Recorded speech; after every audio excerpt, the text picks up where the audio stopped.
안녕하세요. 오늘도 사연 살롱을 찾아주셔서 감사합니다. 30대 후반 여성입니다.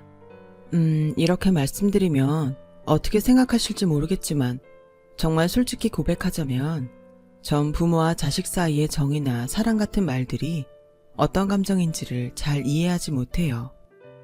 부모에 대한 기억이 없는 제게 그런 감정들은 마치 너무나도 풀기 어려운 시험 문제를 마주한 것 같은 느낌일 뿐이었죠. 굳이 한마디로 정의하자면 전 사실상 고아나 다름없는 사람이거든요. 어린 저와 막 걸음마를 시작한 여동생을 보육시설에 잠시 맡겨놓은 부모님이 그날 이후로 소식이 뚝 끊겨버렸다더라 하는 얘기 정도는 알고 있어요. 사업에 실패하고 큰 빚더미에 앉은 탓에 빚쟁이들을 피해 급히 도망가셔야 했다더라고요. 물론 그 이야기마저도 성인이 된 제가 보육원을 떠나던 날에 원장 선생님을 통해 들은 이야기에 불과할 따름이었고요. 이런 제 삶에도 그나마 다행인 점이 있었냐고 물으신다면 그렇다면 전 아마도 부모에 대한 기억이 전혀 없기에 왜 날 버렸어요? 하는 원망 또한 전혀 모르고 살아왔다는 것 정도를 대답할 수 있겠네요. 아, 그러고 보니 다행인 점이 하나 더 있어요. 부모의 정을 모르고 자란 제 삶이 끝없는 좌절의 수렁으로 빠져들지 않도록 늘 제 곁을 지켜준 사랑스러운 여동생이죠. 외로움과 쓸쓸함으로 점철된 보육원 생활 속에서 피를 나눈 동생이 곁에 있다는 것만으로도 어찌나 든든하던지 저희는 어린 시절부터 아주 자연스럽게 부모의 빈자리를 서로 채워주며 무척이나 우애 좋은 자매로 자랐어요. 전 동생이 언제든 기댈 수 있도록 세상 유일하게 마음 비빌 언덕이 되어주기 위해 참 열심히도 살아왔고요.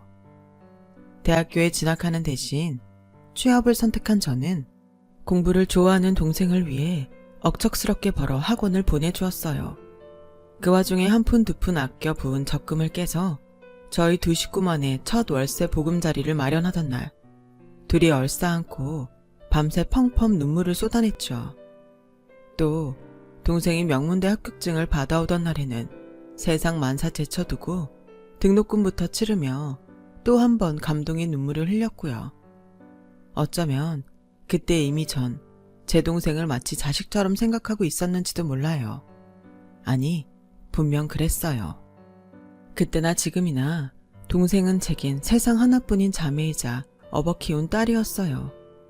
동생도 절 엄마 대신으로 생각했던지 대학교에 첫 등록하면서 제 가슴에 카네이션을 하나 달아주더라고요. 웬 카네이션이야? 그냥 감사의 의미로다가 언닌 나한테 참 많은 걸 해줬는데 생각해보니까 난 언니한테 해준 게 별로 없더라고. 그래서 이참에 마음도 표현할 겸 해서. 해준 게 없기는 기 안 죽고 씩씩하게 잘 자라준 것만으로도 언닌 고마워. 치, 그냥 한번 받아주면 안 돼? 솔직히 나 엇나가려면 얼마든지 엇나갈 수 있었어. 그걸 잡아준 사람이 바로 언니였고 언니가 옆에서 소나무처럼 든든한 그늘을 드리워주는데 내가 함부로 엇나갈 수가 없더라. 오히려 언니를 봐서라도 공부 열심히 해서 훌륭한 사람 돼야겠다는 생각뿐이었지. 기특하다 우리 지혜. 누굴 닮아서 생각부터가 이렇게 예쁠까? 언니 닮았겠지. 언니가 내 엄만데 누굴 닮겠어? 암튼 조금만 더 고생해. 내가 꼭 성공해서 언니한테 받은 10배로 갚아준다. 꼭. 평생을 두고두고 효도할 테니까 기대해도 좋아. 씩씩하게 웃는 동생을 보며 그제서야 아주 조금은 이해할 수 있겠더라고요. 부모에 대한 정과 사랑이 어떤 감정인지는 여전히 쉽게 풀어낼 수 없는 난제에 불과할 뿐이었지만 적어도 이거 하나만큼은 분명하게 느낄 수 있었어요. 아, 자식을 향한 부모의 마음이라는 게 어쩌면 바로 이런 거겠구나. 그 마음을 확 느껴버리고 나니까 도무지 가만히 있을 수가 없더라고요.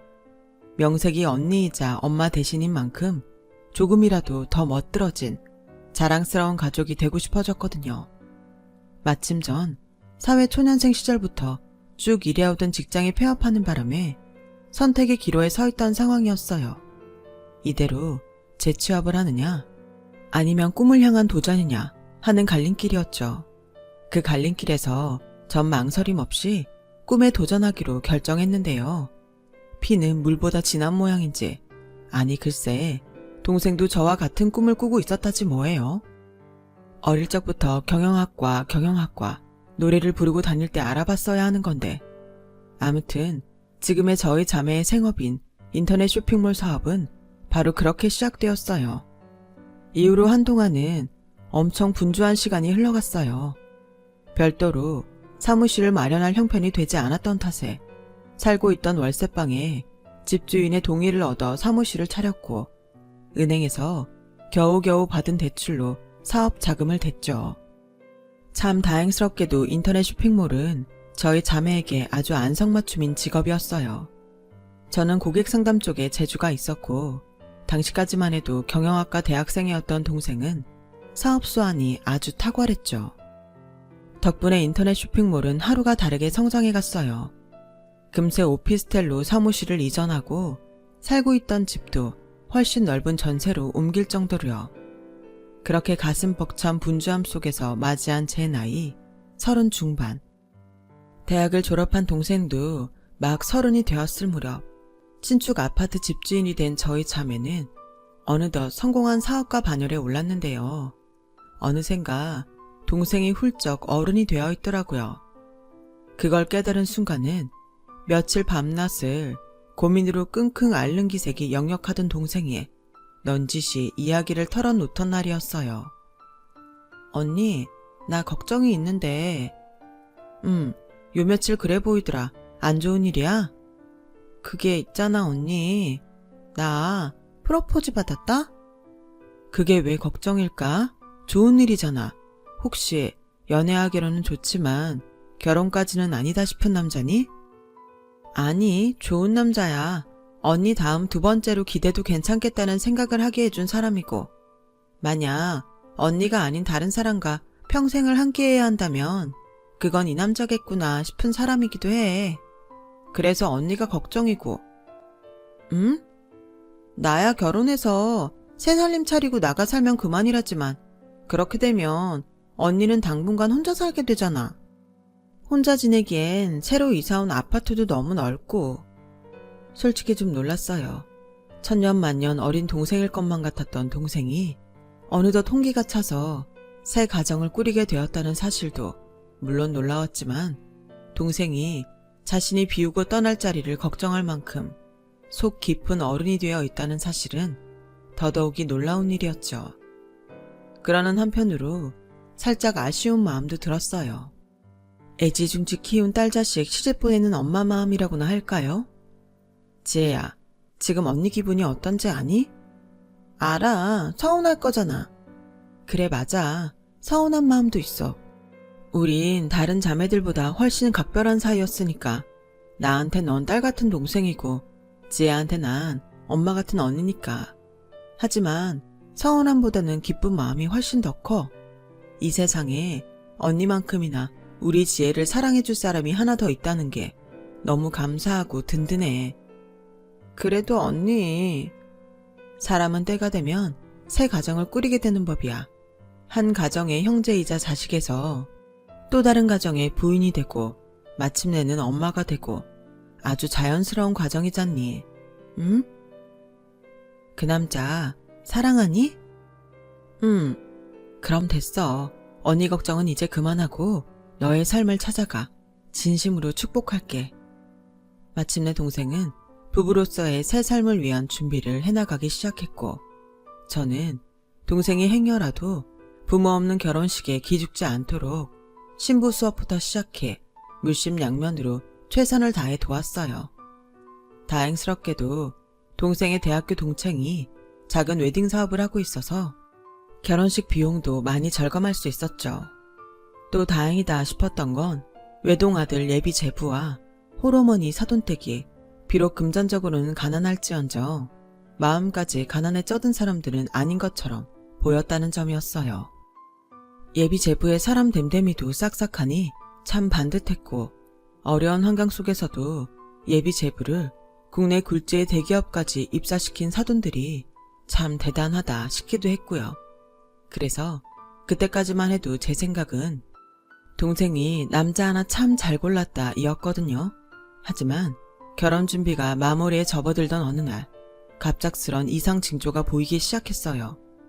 동생과 동반한 자리에는 소박한 결혼식 운운에 대던 예비 사돈댁이 동생 몰래 불쑥 저를 찾아와서는 덜컥 이러더라고요. 이건 해도 해도 너무한 거 아닌가? 너무하다뇨? 갑자기 무슨 말씀이신지. 아무리 내 입으로 소박한 결혼식을 하자고 했기로써니 예물에 예단에 혼수까지 뭐 하나 마음에 드는 구석이 있어야지. 그게 불만이셨으면 언지를 주시지 그러셨어요.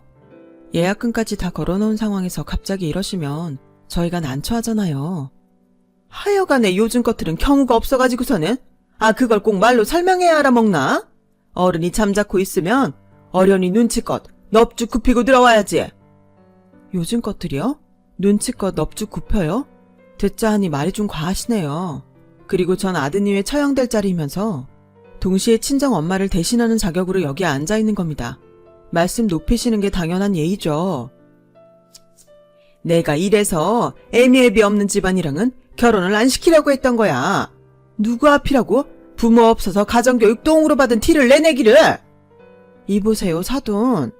왜 우리 집안이 없이 산다고 그렇게 만만해 보이드냐? 없이 살면 결혼을 싸구려로 치러도 된다는 거야 뭐야. 결혼 준비가 뭐 어디가 어떻다고요.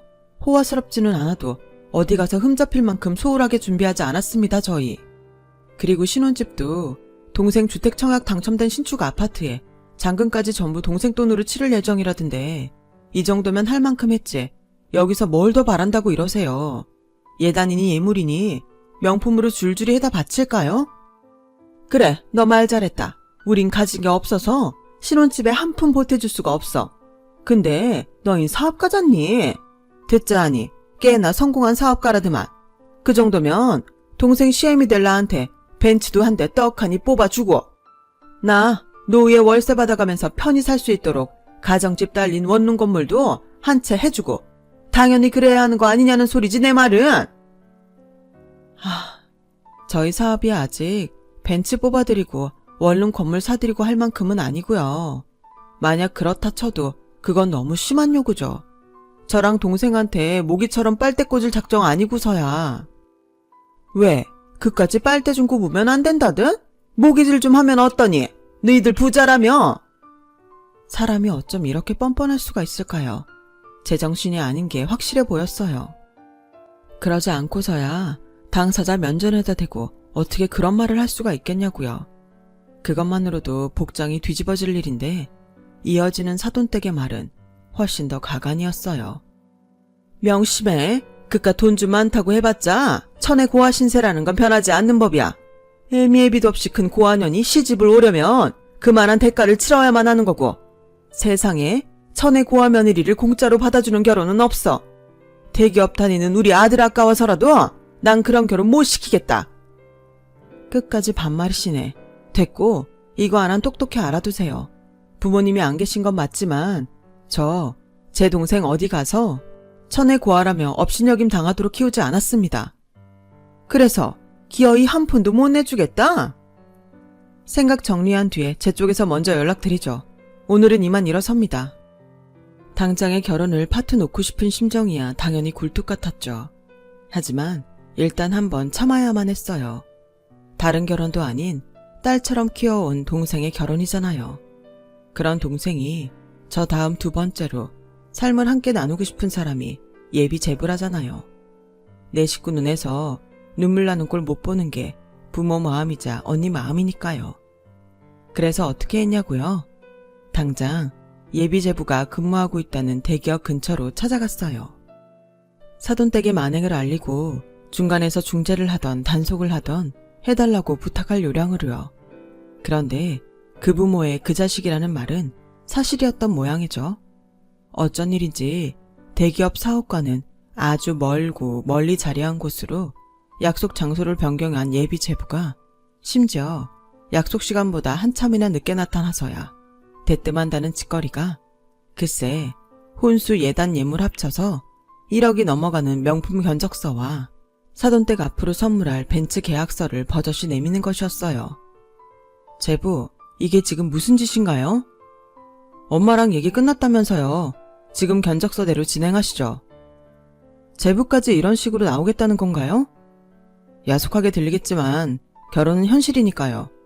뭐 제 입장에서도 그닥 꿀릴 거 없는 결혼이기도 하고요.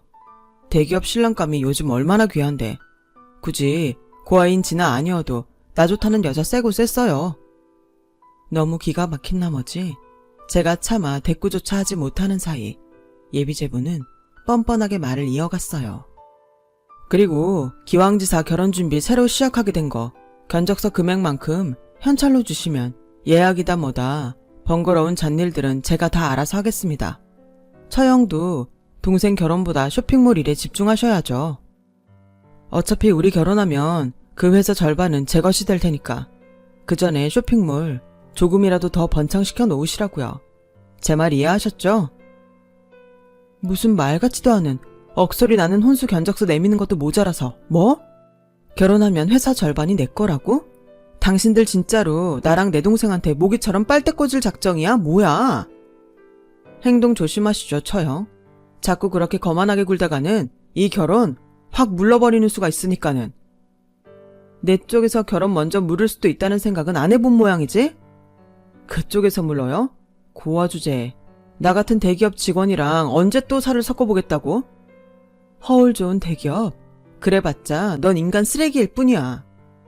잘 생각해요, 처형. 지금 이러는 거 우리 진아 눈에서 피눈물 나게 만드는 꼴밖에는 안 돼.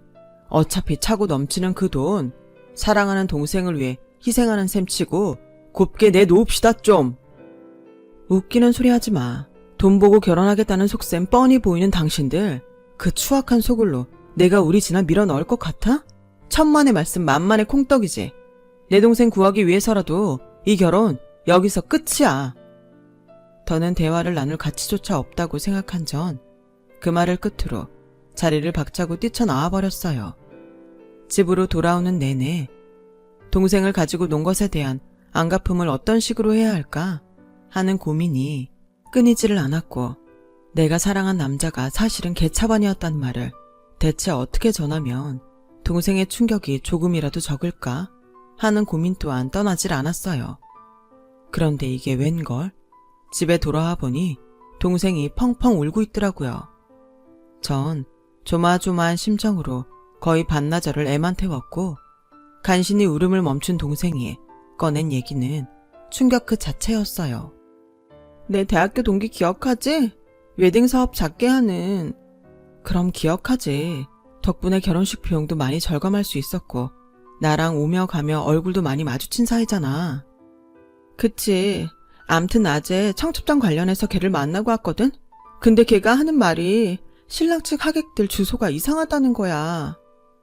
정확히 어떻게? 응? 주소가 자꾸 눈에 익어서 확인해보니까 주소가 전부 전문 하객 아르바이트 하는 사람들 집이더라고. 순간 눈앞이 아찔해졌어요. 하지만 동생을 위해서라도 냉정해져야만 했어요. 친구가 그건 어떻게 알았대? 개인정보보호법이다 뭐다 해서 기존 고객들 정보 함부로 열어볼 수도 없는 거잖아. 걔네 회사에서 하객 아르바이트 프로그램도 직접 관리하고 운영한대.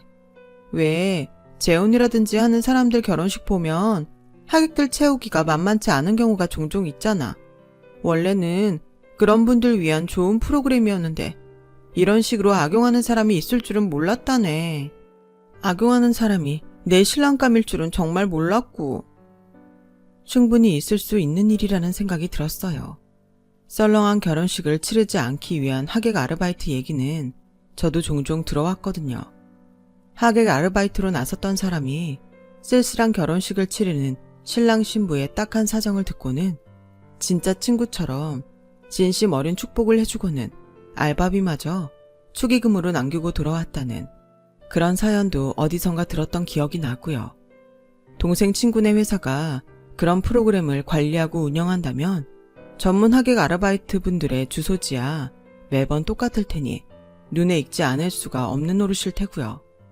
더군다나 제 상황은 사돈댁 그리고 예비 제부가 얼마나 개차반인지를 직접 겪은 뒤였잖아요. 상황이 이러니 신랑 측 하객들이 가짜라는 건 명실상부한 진실로 받아들여질 수밖에요. 아무튼 전 동생의 이야기를 전부 듣고 나서야 사돈댁과 제부가 돈을 노리고 결혼을 하는 것 같다는 말을 고백하듯 털어놓았어요.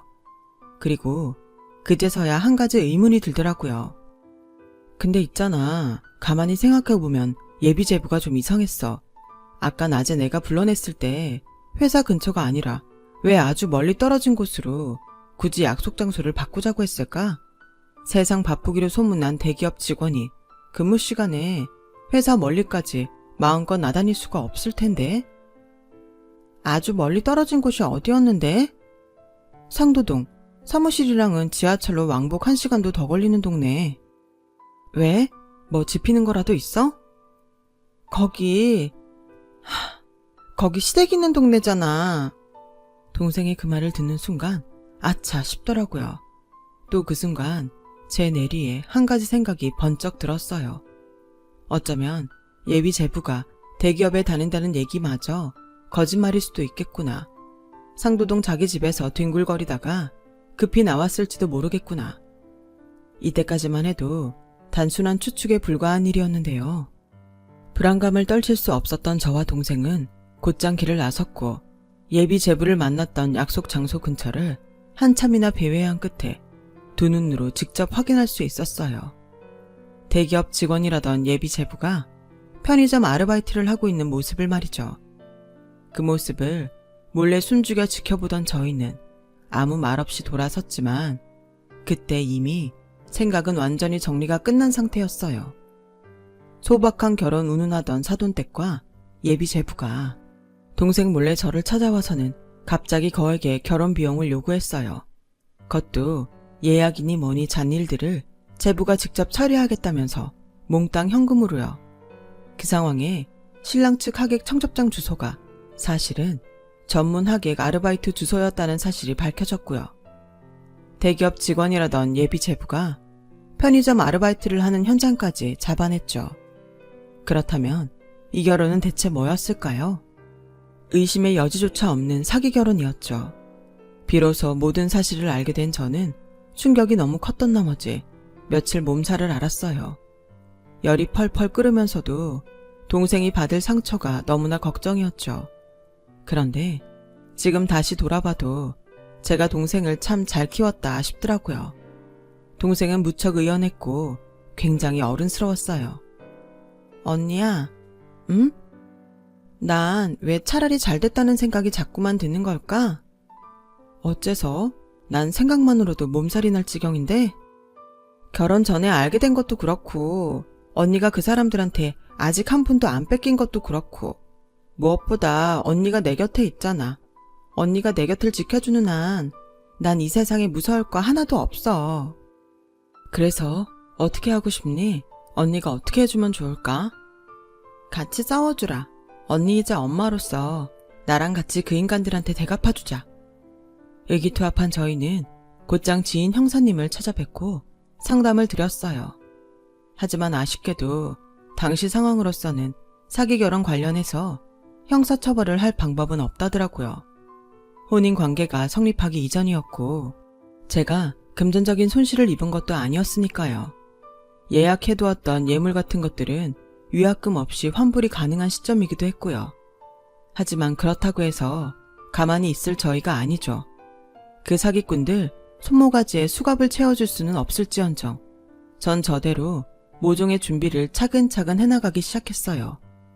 동생은 동생대로 아무것도 모르고 아무 일도 없다는 척 예비제부와 연락을 이어나갔고요.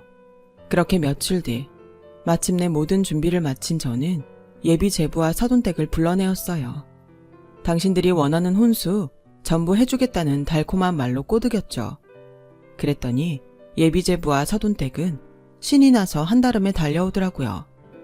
뭐 저와 동생이 함께 있는 모습을 마주하고는 크게 당황했지만요. 잠시 감정을 추스른 예비제부는 동생에게 물었어요. 자기가 여긴 어쩐 일이야? 처형만 나오는 줄 알았는데. 대답하기 전에 오빠랑 시어머님께 인사시켜드릴 분들이 계셔. 인사? 갑자기 누구를? 우리 친정 부모님. 그게 무슨, 당신 고아라며? 일단 만나봐. 동생의 말이 떨어지기 무섭게 반듯한 정장 차림의 중년 부부가 모습을 드러냈어요. 그들은 자신들을 저희 자매의 친부모님이라고 소개했죠. 이게 무슨 상황인가요, 처형? 아닌 밤중에 뚱딴지도 유분수지. 돈 해준다고 불러내놓고서는 존재도 모르던 장인 장모님이라뇨. 제부 눈에는 혼수 얘기하는 자리에 친정 부모님 참석하는 게 이상한 모양이네요. 아니, 꼭 그렇다기보다는 솔직히 믿을 수가 있어야죠. 뭘 못 믿는 건데요? 우리가 누구처럼 가짜라도 대동하고 나타났을까 봐서요? 그러자 전곡을 찔린 예비 제부의 눈빛이 이리저리 요동쳤고 전 그 틈을 놓치지 않았어요. 기왕지사 이렇게 만난 김에 결혼 얘기를 처음부터 다시 해볼까 해요. 일전에는 친정 부모님도 없고 친척 어른도 한 분 안 계신 상태에서 저희 자매들끼리만 결혼을 주선했었잖아요. 그쪽 집안이 우리더러 부모 없는 것들이라고 하도 만만하게 보길래 그 잘못부터 바로잡을 겸 준비해봤는데 괜찮죠? 하는 순간 또 반듯한 정장 차림의 신사숙녀들이 모습을 드러냈어요. 이번에는 10대 명이 한꺼번에 우르르였죠. 그들은 자신들을 저희 자매의 고모, 삼촌 등으로 소개했고요. 이에 예비사돈 댁은 넋을 반쯤 잃어버릴 지경으로 당황했지만 그 와중에도 예비 제부는 뻔뻔한 태도를 유지하더라고요. 아, 이제 보니까 이 사람들 전부 용역 깡패들인가 보네. 그깟 돈 몇 푼 더 얹어주기 싫어서 대단한 준비를 하셨어 아주. 왜? 용역 깡패들 데려다 결혼 파투 내겠다 협박이라도 하시게? 언니가 돼가지고서는 동생 보는 앞에서 창피하지도 않아? 참 이상하다. 그쵸? 제부는 우리 식구들이 진짠지 믿을 수 없다는 둥, 용역 깡패라는 둥, 왜 자꾸 가짜라고 의심을 하는 걸까요? 응? 무슨 가짜 하객들이라도 동원하려고 했던 사람들처럼? 근데 그거 알아? 제부 생각이 다 맞았어. 사실 우리 친정 부모님도 아니고 친척 어른들도 아니야. 저분들 전부 당신이 내 동생 결혼식에 친척 임내 하면서 참석시키려 했던 가짜 하객들이지. 제가 복수를 위해 모셔온 분들은 예비 제부가 사기 결혼을 위해 준비했던 전문 하객 아르바이트 분들이셨어요. 자세한 내막은 이랬죠. 지인 형사님으로부터 예비 제부와 사돈댁에게 사기 관련 혐의로 수갑을 채울 수 없다는 얘기를 들었던 날, 전 복수를 위한 한 가지 꾀를 내었어요. 눈에는 눈, 이에는 이, 가짜 하객에는 가짜 친정 식구들. 그렇게 전 동생의 결혼을 도왔던 웨딩 사업가의 도움을 받아 예비 제부가 인력사무소를 통해서 일면식도 없이 섭외했다는 하객 아르바이트 분들을 직접 찾아다니기 시작했어요. 그분들을 하나하나 만나며 동생이 사기 결혼을 당할 위기에 처해 있다는 사정을 솔직하게 고백했고요. 이에 그분들 중 몇몇 분이 제 복수 계획에 동참하기로 결정해 주셨어요. 그분들 입장에서도 예식장을 채울 수 없는 딱한 신랑 신부들을 돕는 일이라는 직업의식을 가지고 하는 아르바이트에 임해왔던 것인데, 예비 제부가 그런 자신들의 순수한 마음을 사기 결혼의 동원에 짓밟으려 했다는 사실이 아주 불쾌하고 화가 났던 거죠. 전 예비 제부에게 얘기했죠. 지금 제일 중요한 건 뭔지 알아? 내가 모든 걸 다 알고 이 자리에 서 있다는 거야. 당신이 대기업 직원이 아니라 편의점 아르바이트생이라는 사실부터 가짜하게까지 동원해가며 거짓으로 결혼식을 치르려 했다는 얘기까지 전부 다. 이 자리에 모신 분들은 그걸 증명하기 위한 증인인 셈이고. 그래서 뭐? 사기죄로 콩밥이라도 먹이시게? 마음대로 해보시든가 어디. 그렇게 당당해? 자신 있어? 자신 있다 어쩔래. 내가 이 짓거리 하루 이틀 하는 것도 아니고 대한민국 법? 그래봤자 뻔하지. 당신이 나한테 뜯긴 돈이 있기를 해? 아님 내가 거짓말로 혼인신고를 성사시키기라도 했어? 애초에 사기죄 성립부터가 안 된다고 이거사.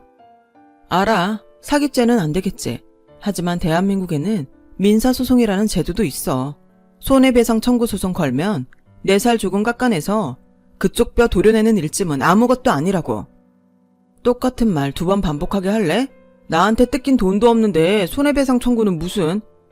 잊었어? 그쪽이 나한테 요구했던 1억짜리 혼수 견적서. 그 견적서 그대로 예약금 걸어놨거든? 내가 이대로 예약 취소 안 하고 버티면 그 거액의 예약금 꼼짝없이 날리는 꼴이 돼. 당신이 꾸민 그 사기 결혼 때문에 내가 아주 큰 금전적 손해를 보게 되는 거라고. 알아? 꼴에 그 큰 돈을 배상해낼 능력은 있니? 증거 있어? 소송이 그렇게 쉬운 게 아니야. 증거야 차고 넘치지. 여기 계신 많은 분들께서도 전부 증언을 약속해 주셨고. 최후 통첩이야. 나랑 내 동생 앞에 무릎 꿇고 싹싹 빌어봐. 사기쳐서 죄송합니다. 제가 몹쓸 쓰레기였습니다. 머리 조아리면서 용서를 구하라고. 하, 주제에 끝까지 협박질이시네. 싫다면. 손해 입은 혼수 계약금을 근거로 당장의 손해배상 청구 소송 진행. 그 돈 전부 다 뱉어낼 때까지 합법적인 채권 추심에 시달리게 되겠지. 당신들은 신용불량자가 될 거고 통장 하나, 휴대폰 하나, 본인 명의로 만들 수도 없게 될 거야. 그때 줄곧 넋이 반쯤 나간 채로 어버버거리기만 하던 사돈댁이 저와 동생 앞으로 왈칵 뛰쳐들어 무릎을 꿇었어요. 그리고는 울고불고 두 손 두 발 싹싹 빌어가며 놀라운 사실을 고백했죠. 용서해주세요. 제발 한 번만 용서해주세요. 전 그냥 저 총각이 시키는 대로 했을 뿐이라고요, 정말. 저 총각이라뇨? 아드님 아니셨나요? 아니에요. 그런 거 절대 아니에요. 일이 잘 돼서 벤츠랑 원룸 건물까지 계획대로 다 받아내면 제 남편이 꽃뱀한테 가져다 바친 빚 3천만 원 해결해주겠다고 하길래 엄마인 척 연기만 해줬을 뿐이에요. 그때 그 심정을 말로 어떻게 설명해야 할지. 참. 대기업 다닌다는 것도 거짓말이야. 결혼식 하객들도 거짓말이야. 하다 이제는 모친까지 거짓말이라니. 아주 더러운 사기꾼에게 된통 걸렸구나 싶더라고요. 아무튼 전 정체를 밝히고 싹싹 빌어가며 참회의 눈물을 쏟아내는 가짜 사돈댁을 돌려보냈어요. 자리를 뜨면서도 연신 감사하다며 굽실대던 가짜 사돈댁이 제 발에 걸려 바닥을 나뒹굴던 모습이 어찌나 추하던지. 돈이라는 게 사람을 그 정도까지 타락시킬 수가 있는 거더라고요. 하긴 그나마 가짜 사돈댁은 자신의 잘못을 뉘우치고 싹싹 빌며 사과하기라도 했죠. 예비 제부는 그 와중에도 뻔뻔하더라니까요. 도굴고들 있네. 고소하려면 해. 어차피 부모 없는 막장 인생 이렇게 끝나나 저렇게 끝나나 매한가지니까. 부모가 없다니? 그건 또 무슨 소리래? 너 설마. 에이씨, 그래. 나도 애비애미 없는 고아다. 다 까발리니까 속이 좀 시원하냐? 세상 참 불공평해. 똑같은 고아인데 누군 성공한 사업가고 누군 남들 등이나 처먹으면서 사는 밑바닥 인생이고. 그런 거였어. 그래서 누구보다 똑똑한 우리 지혜에게 가짜 사랑을 얘기할 수 있었구나. 부모 없는 슬픔을 누구보다 잘하니까 그걸 이용해서. 잘난 척하지 마. 그래봤자 니들도 똑같은 고아야. 그깟 알량한 돈 좀 많아봤자 이놈의 사회는 고아를 고운 시선으로 바라보지 않는다고. 그건 너처럼 일그러진 쓰레기일 때의 얘기지. 오히려 어려움 속에서 피어난 꽃은 그 가치를 몇 배는 인정받는 법이고 나랑 우리 지혜처럼. 용건 끝났으니까 확실히 얘기해. 무릎 꿇고 머리 조아리면서 빌던가 아님 경고했던 대로 손해배상 쳐맞고 그나마 밑바닥 인생 신용불량자까지 떨어져 버리던가. 죄송합니다. 뭐라고? 잘 안 들리는데? 죄송합니다. 부모도 돈도 없이 어렵게 살았던 게 너무 억울해서 나쁜 마음을 먹었어요. 이렇게 고개 숙여 선처를 구합니다. 그렇게 예비 제부는 한참이나 엎드려 싹싹 빌어댔고 이윽고 전 한마디를 했죠. 앞으로 착하게 살아. 그리고 1억짜리 혼수 견적서에 예약금 걸어놨다는 얘기 있잖아. 그거 너 무릎 꿇게 만들려고 꾸며낸 뻥이다. 사실 예약한 거 하나도 없어. 기존 혼수 예약도 예전역에 위약금 한 푼 없이 취소해놓은 상태고. 네? 아직도 모르겠니? 거짓말로 사람 등쳐먹으려다가 되려 거짓말에 뒤통수 쳐 맞은 거라고. 착하게 살라고. 유유히 자리를 뜨는 저와 동생의 뒤로 사기꾼 놈의 절규가 들려왔지만 저희는 일말의 동정조차 보내지 않았어요. 그저 속으로 쾌재를 불렀을 뿐이죠. 제게는 부모 자식 사이의 정이나 사랑 같은 말들이 어떤 감정인지 잘 이해하지 못한다는 이야기에 대해서요. 물론 전 여전히 부모님에 대한 기억이 없어요. 부모님과의 끊어진 인연이 지금껏 다시 이어지지 않고 있거든요. 하지만 동생의 사기 결혼 사건을 겪으며 한 가지는 분명하게 깨우쳤어요. 제가 동생에게 보내는 사랑과 동생이 저에게 보내는 사랑이 부모 자식 사이의 마음과 별반 다르지 않다는 걸. 그래서 저희 자매는 부모의 빈자리가 전혀 허전하거나 슬프지 않답니다. 긴 이야기 들어주셔서 고맙습니다. 가족들과 마음 따뜻한 사랑 많이 나누시고 건강하세요. 여러분, 사연 댓글에 응원과 현명한 조언 부탁드려요. 좋아요와 구독은 저에게 큰 힘이 됩니다. 오늘도 좋은 일 가득하세요.